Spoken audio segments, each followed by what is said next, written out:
एक बार की बात है, चाणक्यपुरी राज्य से होकर एक बहुत बड़े संत महात्मा गुजर रहे थे। उन्हें एक व्यक्ति दिखा जो उन्हें देखकर छुपने की कोशिश कर रहा था। वो व्यक्ति एक चोर था और चोरी करने के लिए निकला था। चोर ने संत को पहचान लिया था, इसलिए वो संत से छुप रहा था, पर संत ने उसे देख लिया। तुम कौन हो और मुझे देखकर छुप क्यों रहे हो? संत महात्मन, मैं एक चोर हूं और चोरी करने जा रहा हूं। भाई, ये धंधा छोड़ दो। कोई ऐसा काम धंधा करो जिससे तुम्हें किसी को देखकर भय न लगे और ना ही छिपने की जरूरत पड़े। महाराज, मेरे पिताजी एक चोर थे। मुझे सिर्फ यही काम आता है और दूसरा कोई काम नहीं आता। मैं तो पढ़ा लिखा भी नहीं हूं और न ही मेरे पास इतना धन है कि व्यापार कर सकूं। यदि मैं चोरी नहीं करूंगा तो फिर अपने परिवार का पालन पोषण कैसे करूंगा महाराज? चोरी की बात सुनकर संत कुछ क्षणों के लिए मौन हो जाते हैं, फिर बोलते हैं, ठीक है, अगर तुम्हारे पास कोई और काम नहीं है और ये काम करना तुम्हारी मजबूरी है तो तुम बेशक ये काम करो, लेकिन मेरी एक बात मान लो। महाराज, मैं जानता हूं आप बड़े ज्ञानी हैं, मैं आपकी बात जरूर मानूंगा। आप आज्ञा कीजिए। तुम पहले वादा करो कि तुम मेरी बात मानोगे। महाराज, मैं वादा करता हूं, आप जो भी बोलेंगे मैं आपकी उस बात को जरूर मानूंगा। तुम किसी भी परिस्थिति में झूठ मत बोलना, सदा सच बोलना, तुम्हारा कल्याण होगा। अगर मैं झूठ नहीं बोलूंगा तो काम कैसे चलेगा? परंतु अब तो मैंने आपसे वादा कर दिया है, तो कुछ भी हो जाए मैं अपना वादा पूरा करूंगा महाराज। संत अपने रास्ते पर आगे चल देते हैं और चोर भी चोरी करने के लिए आगे बढ़ जाता है। थोड़ी दूर पर उसे एक दूसरा व्यक्ति दिखता है और वो फिर से छुप जाता है। वो व्यक्ति चोर से, तुम कौन हो भाई और इस समय कहां जा रहे हो? चोर मन ही मन विचार करता है, झूठ तो मुझे बोलना नहीं है, इसलिए सच बता देता हूं, जो होगा देखा जाएगा। मैं चोर हूं और चोरी करने के इरादे से अपने घर से निकला हूं। तुम कैसे चोर हो जो स्वयं ही बता रहे हो कि मैं चोर हूं? क्यों हंसी कर रहे हो मेरे साथ? तुम अवश्य ही कोई सैनिक या गुप्तचर मालूम होते हो। नहीं, मैं मजाक नहीं कर रहा हूं, मैं वास्तव में ही चोर हूं और चोरी करना मेरा धंधा है। भाई, चोर तो मैं भी हूं, परंतु अभी नया नया ही काम शुरू किया है। अच्छा हुआ जो तुम मिल गए। क्या आज मैं तुम्हारे साथ चोरी करने आ सकता हूं? मुझे चोरी करनी सीखनी है। ठीक है, जो मिलेगा दोनों मिलकर बांट लेंगे। वैसे तुम चोरी करने कहां जा रहे थे? अभी तो ऐसा कोई विचार नहीं है, देखते हैं, जहां मौका मिल जाएगा वहीं चोरी कर लेंगे। अगर तुम चाहो तो हम राजमहल में चोरी कर सकते हैं। पागल हो गए हो क्या? राजमहल में कैसे घुसेंगे? घबराओ नहीं। अरे, मेरी बात ध्यान से सुनो। मैं पहले राजमहल में नौकर था, परंतु महाराज ने एक छोटी सी बात पर नाराज होकर मुझे नौकरी से निकाल दिया और आज उनकी वजह से मुझे चोरी करने की जरूरत पड़ रही है। अगर महाराज ने तुम्हें निकाल दिया तो तुमने कहीं और काम क्यों नहीं ढूंढा?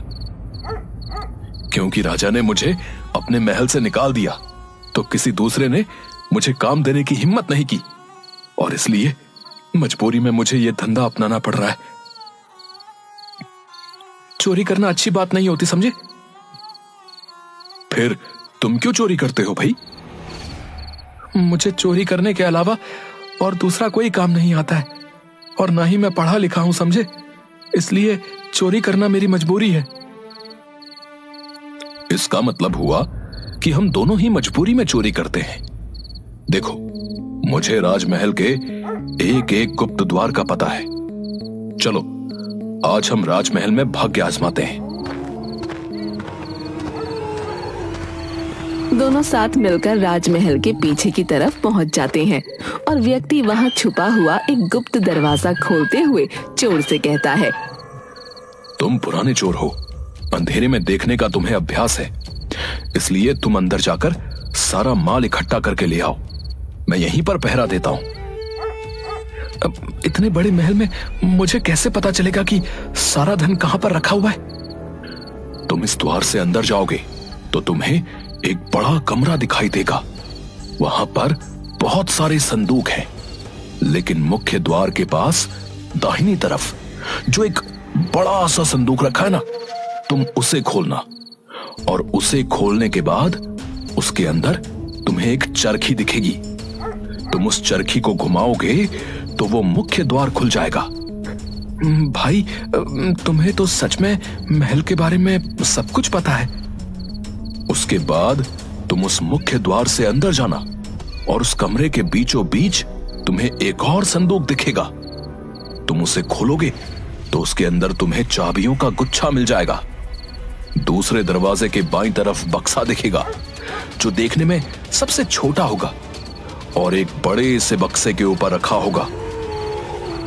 चाबियों के गुच्छे में जो सबसे छोटी चाबी होगी ना, उस चाबी से उस छोटे बक्से को खोल लेना।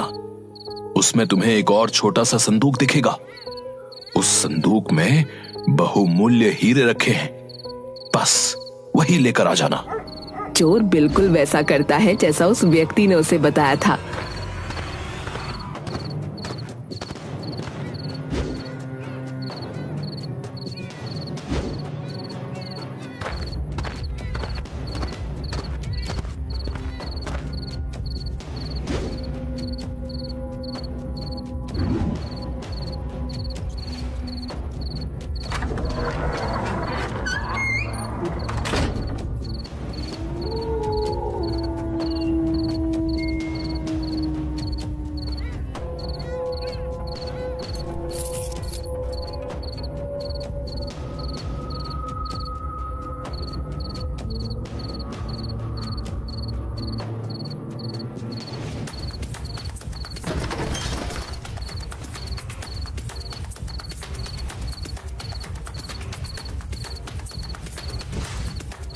और वो हीरे लेकर वापस आ जाता है। भाई, तुमने जैसा कहा था, अंदर सब कुछ वैसा ही था। हाँ, ये लो तुम्हारे हिस्से का हीरा। मैंने उसमें से 2 हीरे निकाले, एक तुम्हारा और एक मेरा। लेकिन उस संदूक में तो 3 हीरे थे। तुम 2 ही क्यों लेकर वापस आ गए भाई? अरे भाई देखो, हम 2 थे। अगर मैं 3 हीरे लेकर आता तो वो तीसरा हीरा हम दोनों में बांटना बहुत मुश्किल था। इसलिए मैंने उस संदूक में से सिर्फ 2 ही हीरे निकाले, ताकि हम दोनों के बीच किसी तरह का मतभेद ना हो जाए। अरे भाई, तुम बड़े विचित्र चोर हो। तुम चाहते तो वो एक हीरा अपने पास रख सकते थे। मैं ऐसा नहीं कर सकता, क्योंकि मैं झूठ नहीं बोलता हूं। इसलिए मैंने वो एक हीरा संदूक में वापस रख दिया, और हम दोनों के लिए एक एक हीरा लेकर ही बाहर आया। ये लो तुम्हारा हीरा। उस व्यक्ति को एक हीरा दिया और वहां से चला गया। मुझे लगता है कि ये मुझसे झूठ बोल रहा है। भला ऐसा कैसे हो सकता है कि अपनी जान जोखिम में डालकर कोई महल के अंदर चोरी करने जाएगा और सामने रखे हुए 3 हीरों में से सिर्फ 2 ही हीरे लेकर वापस आएगा, और उसमें भी एक हीरा मुझे दे देगा। ये अवश्य ही झूठ बोल रहा है। सुबह हुई और थोड़ी देर में ही बात फैल गई कि राजमहल में चोरी हो गई है। राजा ने मंत्री से कहा, चोर के बारे में पता लगाइए। खजाने का द्वार खुला हुआ मिला है। अवश्य ही ये किसी भेदी का काम है। शीघ्र ही इसकी जांच करो और चोर का पता लगाओ। जो आज्ञा महाराज, मैं जल्द ही चोर का पता करता हूँ। मंत्री ने खजाने के कमरे का निरीक्षण किया तो देखा सारे बक्से वैसे के वैसे ही बंद पड़े थे।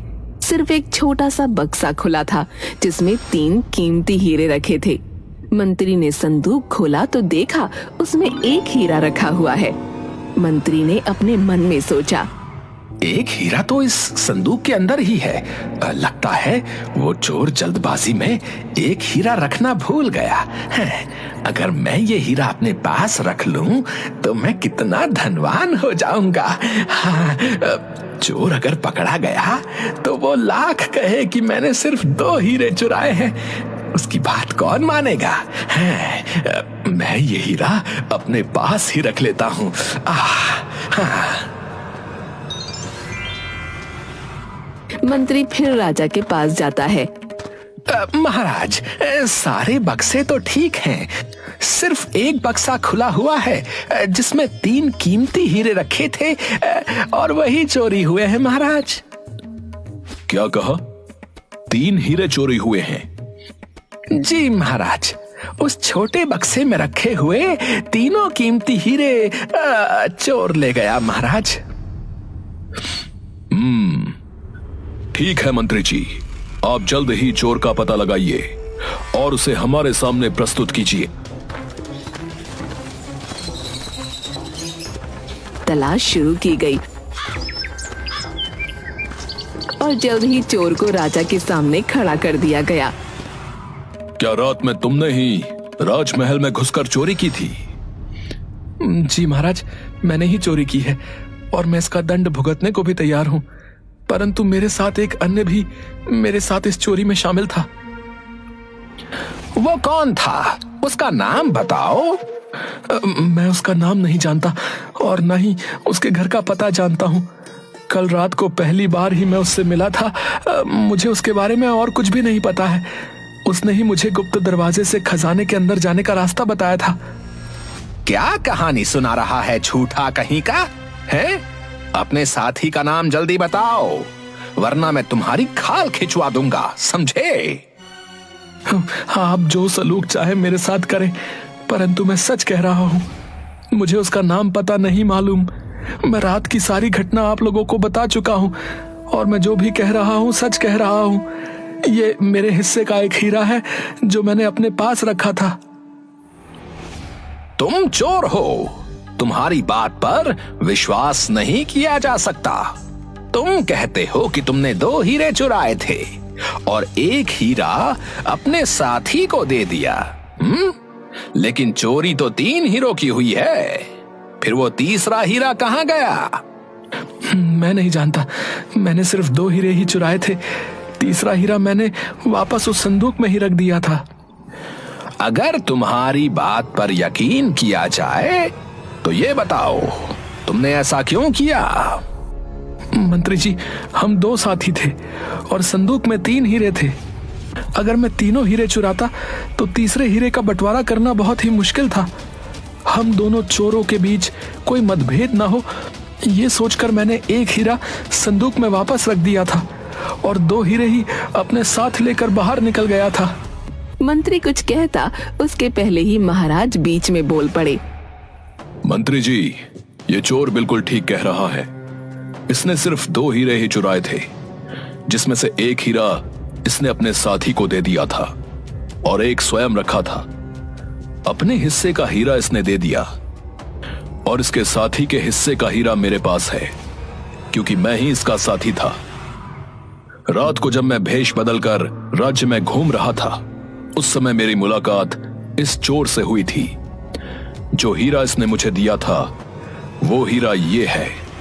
महाराज ने अपनी जेब से एक हीरा निकालकर सामने रख दिया। दरबार में सन्नाटा छा गया, सब मौन थे। थोड़ी देर बाद राजा, जब ये चोर मेरा हिस्सा मुझे देकर चला गया तो मैंने खजाने में जाकर इसकी जांच की, क्योंकि मुझे लग रहा था कि ये चोर झूठ बोल रहा है और इसने वो तीसरा हीरा अपनी जेब में रख लिया है और मुझे सिर्फ एक हीरा देकर चला गया।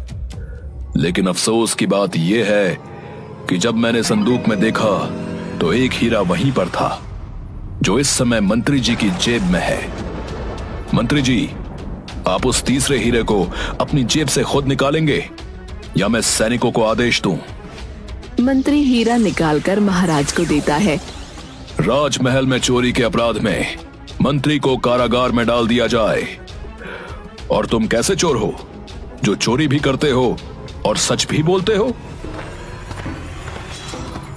महाराज, मैं एक संत महात्मा से मिला था जिन्होंने मुझसे सदा सच बोलने का वादा करवाया था। क्योंकि मुझे कोई दूसरा काम नहीं आता महाराज, इसलिए चोरी करना मेरी मजबूरी है। मैं तुमसे बहुत प्रसन्न हूं और तुम्हें अपना मंत्री बनाना चाहता हूं।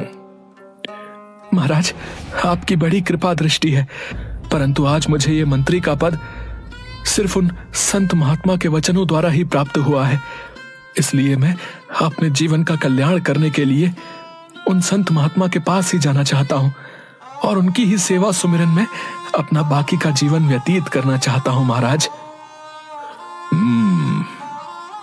उन संत महात्मा से हम भी मिलना चाहेंगे जिन्होंने एक चोर को उसके अवगुण के साथ उसको इतना गुणवान बना दिया। ऐसे संत को हमारे राजमहल में होना चाहिए। यह हमारे राज्य के लिए बहुत ही हितकर होगा। राजा के आदेश पर संत को ढूंढा जाता है।